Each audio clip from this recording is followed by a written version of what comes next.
Okay, good morning, 6th standard. So today we are going to end up with our chapter number 4 of civics, that is essential of democracy. We have done half part of that, like participation in democracy, participation in running of the government, attraction, attracting attention of the government, role of media, accountability. This we have done it. Now we have to start with page number 222. Two topics were left, three, sorry. They were conflicts and their management, equality and justice, and levels of conflict. ठीक है. So conflict and their management means conflict मतलब होता है लड़ाई. वो level decide करता है किस तरीके से कॉन्फ्लिक्ट्स है. ठीक है. घर में कभी आपकी और आपके भाई में लड़ाई हो जाती है तो आप इसको दंगे वाली कॉन्फ्लिक्ट नहीं बोलोगे. एक होता है रिलीजन के ऊपर लड़ाई झगड़े करना, एक होता है अपनी बात मनवाने के लिए कर्फ्यू करना. So these things included into conflict. There are different types of conflicts. सो किस तरीके से आम जनता कॉन्फ्लिक्ट करती है और उसको सरकार किस तरीके से मैनेज करती है ताकि वो वायलेंट रूप ना ले ले, that we are going to study in this content. So first point is unequal distribution and availability of resources. Okay, so unequal distribution means the resources, जो भी resources है वो unequally distributed है. कैसे? क्योंकि जो अमीर है उसको ज़रूरत भी नहीं, फिर वो चीज़ सामान लेके रख लेता है as compared to the poor people. So this happens between rich and poor. The people who are rich, they assess the things, and those who are poor, they can't get the thing. So the resources are unevenly distributed. You can just take the example of this pandemic also. ठीक है. Pandemic में जो अमीर है जिसके बहुत सारे contacts हैं उनके पास सब राशन पानी सब आ रहा था जब लॉकडाउन था, और जो आम जनता है वो अगर बाहर भी निकल रही थी तो उनको पुलिस पकड़ ले रही थी और फिर पुलिस उनसे पनिशमेंट करवा रही थी. और जो वही अमीर लोग हैं वो क्या कर रहे थे, किसी के थ्रू राशन पानी अपने घर में लेके आ रहे थे. So it differs between the rich and poor. Second is religious discord. This you can see on the television also, in the news channel. Religious basis पे बहुत सारी लड़ाइयाँ होती हैं. So conflicts during religious possessions miscreates cause discomfort to people of the other religion or passing remarks or gesture which start a conflict. Now conflict religious base पे कैसे शुरू होता है, जब हम किसी के रिलीजन को टारगेट करते हैं. हम जब बोलते हैं कि ये जो रिलीजन है ये अच्छा नहीं है, हमारा रिलीजन अच्छा है, जब हम एक दूसरे रिलीजन को अच्छा और बुरा बोलना शुरू कर देते हैं तब जो डिस्कॉर्ड है रिलीजन के बीच में वो शुरू होता है और एक कॉन्फ्लिक्ट शुरू हो जाते हैं. ठीक है. तो ना जिस रिलीजन को आपने बोला है उस रिलीजन के जितने भी लोग हैं वो सब इकट्ठा हो जाएंगे, फिर लड़ाई करेंगे कि आपने हमारे रिलीजन को ऐसा क्यों बोला. सो ये भी है कॉन्फ्लिक्ट का सोर्स. सो जो गवर्नमेंट है they are taking necessary actions appropriate level to prevent such incidents, and this happens then they are responsible to bring both sides to negotiate. Now government इसमें क्या करती है, गवर्नमेंट क्या करती है, दोनों पार्टी के जो लीडर्स हैं उनको बुला के नेगोशिएट करवाती है या फिर उनको सेटल डाउन, जो मामला है वो सेटल डाउन करवा, वो किस तरीके से वो गवर्नमेंट जानती है. सो दोनों पार्टी को बुला के सिचुएशंस नॉर्मल डाउन करते हैं. हमेशा देखना जो भी कॉन्फ्लिक्ट होता है हमेशा उसको सबसे पहले एक आदमी शुरुआत करता है और उसके पीछे बहुत सारे लोग आ जाते हैं. तो जब भी नेगोशिएशन की बात होती है तो जो लीडर होता है उसको ही बुला के बोला जाता है कि yes we are agree to your thing और we are not agree to your thing, हम उसके बदले कुछ और कर लेते हैं. ठीक है. So this is the second point. Third is displacement due to progress. Displacement का मतलब होता है, प्लेसमेंट मतलब जगह, डिस मतलब हटना. नाउ कभी कभार जो लोग होते हैं जनरली द पुअर, उनको क्या अपनी जगह से दूसरी जगह पे जाना पड़ता है, तो ये भी एक कॉन्फ्लिक्ट का कारण है. ठीक है. फॉर एग्जांपल जब डैम्स बनते हैं, जब रोड्स बनते हैं, जब रेलवे लाइन बनती है, तो वो लोग जो उस एरिया में आते हैं, ठीक है, जैसे फॉर एग्जांपल मुझे अभी आप देखेंगे अगर जो लोग धारनेके में रहते हैं वहाँ पे आपने देखा होगा कि बोल रहे थे कि ये 4 लेन बनेगी. फ़िलहाल अभी 2 लेन है तो बोलते हैं 4 लेन बनेगी और जितने भी जो दुकानें आसपास की वो तोड़ दी जाएंगी. राहू में तो तोड़ भी दी गई हैं, तो राहू में बहुत सारी दुकानें तोड़ी गई थी. 2019 की बात है, ताकि हम रोड को बड़ा कर सकें ना. वहाँ के जो लोग हैं वो बहुत ज़्यादा गुस्सा थे कि भैया हमने इतनी मुश्किल से अपनी प्रॉपर्टी बनाई है, हमको कुछ नहीं मिल रहा. तो जो सरकार होती है वो क्या करती है, उनको कुछ पैसे भी देती है because they are destroying their houses. अगर इलीगल होता है, अगर अवैध घर बनाया है, the government is not giving you a penny. अगर घर ज़मीन उनके प्रॉपर नाम है, सरकार की ज़मीन पर उन्होंने घर नहीं बनाया, तब उनको सरकार क्या देती है? पैसे देती है। अगर सरकार की ज़मीन पे आपने घर बनाया तो सरकार आपको कुछ भी नहीं देगी। सो इस वजह से भी कभी कभार लोगों के बीच में क्या हो जाता है? लड़ाई, कॉन्फ्लिक्ट्स की सिचुएशंस हो जाते हैं, बिकॉज उनको नया जॉब ढूंढना पड़ता है, नया घर ढूंढना पड़ता है, सेटलमेंट करना पड़ता है। ऑब्वियसली अगर आप ट्रांसफ़र होते हैं एक जगह से दूसरी जगह, ये आर्मी पर्सनल्स के लिए हैं, जब वो अपना एक जगह से दूसरी जगह पे जाते हैं तो उनको भी पता हो कितना डिफ़िकल्टीज़ फेस करनी पड़ती है। बच्चों का एडमिशन, न्यू स्कूल में बच्चों से जो उनके बच्चे होते हैं न्यू स्टूडेंट से मिलते हैं, वो अपने आसपास के लोगों से मिलना शुरू करते हैं। तो these kind of thing takes time. ऐसा नहीं कि हम आज सेटल हुए और आज ही हम लोगों में जो हमारी सोसाइटी उससे नॉर्मल रिलेशन हो जाएंगे। सो these things also creates a conflict. So the government compensate means they try to give them jobs and they try to give them the half of the payment of their houses which they have destroyed. And the next is equality, inequality. Equality मतलब बराबरी और इन मतलब नहीं बराबरी। तो ये तीन cases में देखा गया है। First rich and poor, second देखा गया है गर्ल एंड बॉय, और थर्ड देखा गया है between the caste and gender. Like पहले के समय में जो लोग थे, जो मॉपिंग और जो करते, साफ़ सफाई करते थे, उनको मतलब टेम्पल्स के अंदर जाने की अनुमति नहीं दी जाती। तो they were discriminated, they were treated, they were not treated equally. So ये उस टाइम पे जो कास्ट और जेंडर थे वो फेस करते थे।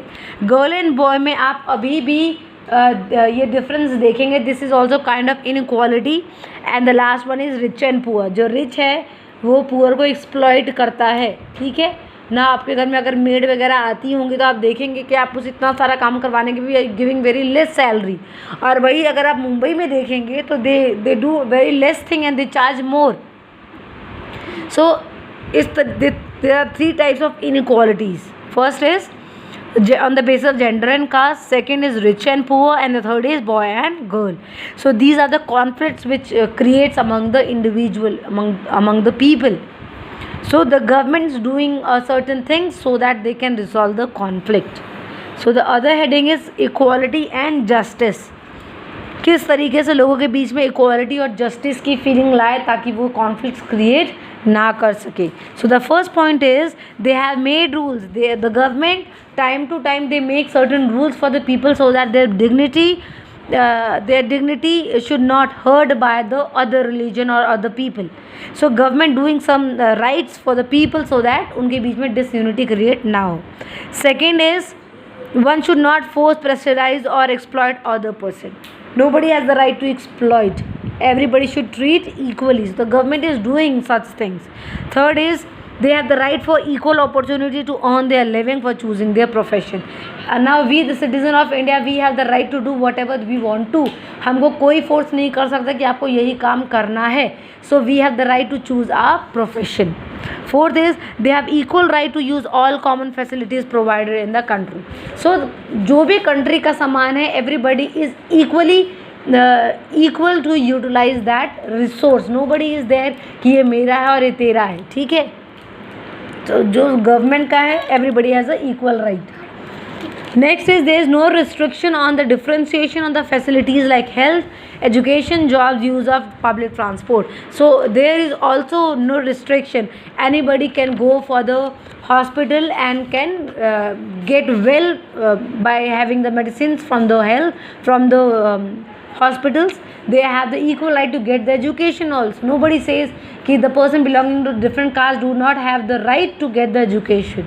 So government are doing the reservation for the other classes so that they should not feel unequal, so that they should not create indiscrimination among the different caste.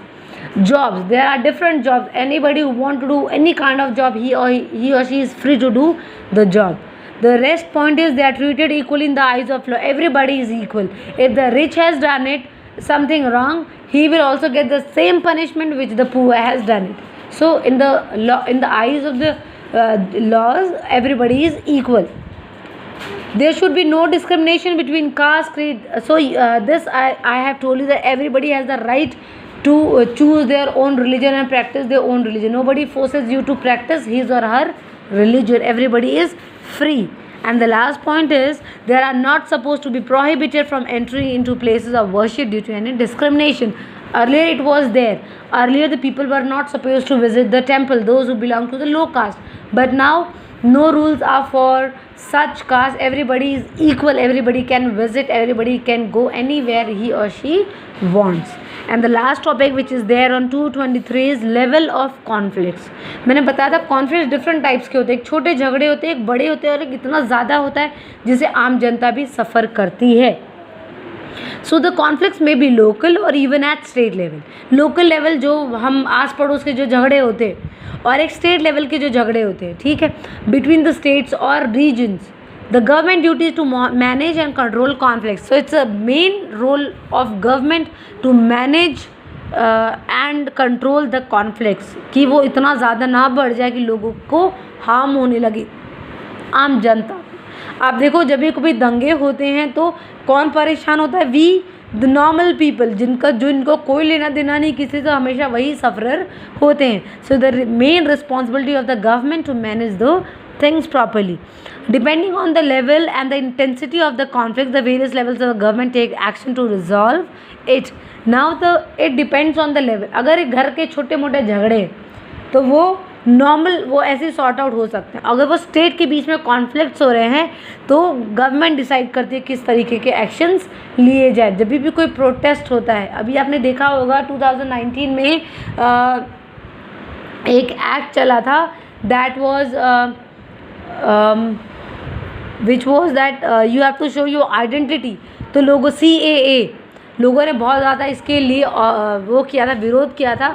सो जो police थे, they were just controlling that thing by putting water on them so that ये protest रोका जा सके.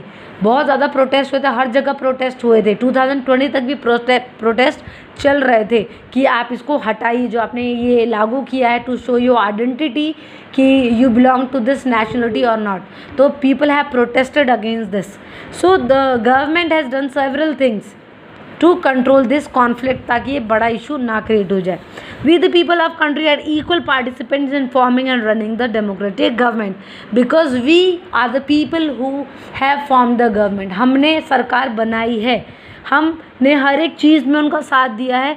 सो जो उनकी duty बनती है गवर्नमेंट की, वो ये इंश्योर है कि वो हमारी सेफ्टी के लिए और हमारे लिए रिस्पॉन्सिबल हो. हमारी कॉन्फ्लिक्ट्स हो तो उसको sort out करे. So it's the main responsibility of the government to sort it down. So this finishes your chapter. Now I'll be showing you the lines which you have to mark in the book and which you have to read it also along with the audios. So this is the point which we have started, that is unequal distribution and availability of resources. So points, just see it, underline it, and please read it also, because if you will not read, you will not get it. Equality and justice, all point you have to underline. That is why I have not underlined. So levels of conflict, this, okay. So it's a request, read and watch the audios also. I know audio सुनना थोड़ा सा tiring होता है, but अगर आपको 7 में अच्छा perform करना है तो you have to listen, you have to think की what the chapter is saying. कुछ बच्चे हैं generally from A section, I have to say it, A section के बच्चे बहुत ही अच्छा परफॉर्म कर रहे हैं. The activities which I am giving to them, they are showing it. C section, मुझे आपका परफॉर्मेंस बहुत ही ख़राब, टेस्ट में भी आपका परफॉर्मेंस बहुत ही ख़राब है सोशल का. सो प्लीज़ बच्चा घर पे पढ़िए. आपको पता है इसमें जो अक्टूबर का टेस्ट होगा उसमें भी MCQs ही आएंगे, तो घर पे MCQ लर्न कर लीजिए. Two MCQs, fill in the blanks, true and false, ये आप रट लीजिए बेटा. Do not wait for the teacher कि टीचर आपको करवाएगी. अगर आपको आ रहा है तो आप खुद से मार्क करके पढ़ लीजिए. अगर आप ये नहीं कर सकते, क्वेश्चन आंसर्स कैसे करेंगे बेटा? अब it's a time to work, because October I think it will be of more marks, it will not be of 20 marks. So please study at home. So for this homework for chapter number 4. Okay, one more thing I want to tell you that after chapter number 4 civics we are going to start with geography part. ठीक है, तो one chapter we are not doing from the civics का हम chapter 5 नहीं कर रहे. Again I am repeating the syllabus for history. This is from history chapter 1 to 5, from civics 1 to 4 and geography में भी 1 to 4 आएंगे. अभी से सिलेबस बता रही हूँ, so please do not ask me individual कि मैडम सिलेबस बता दो सोशल का.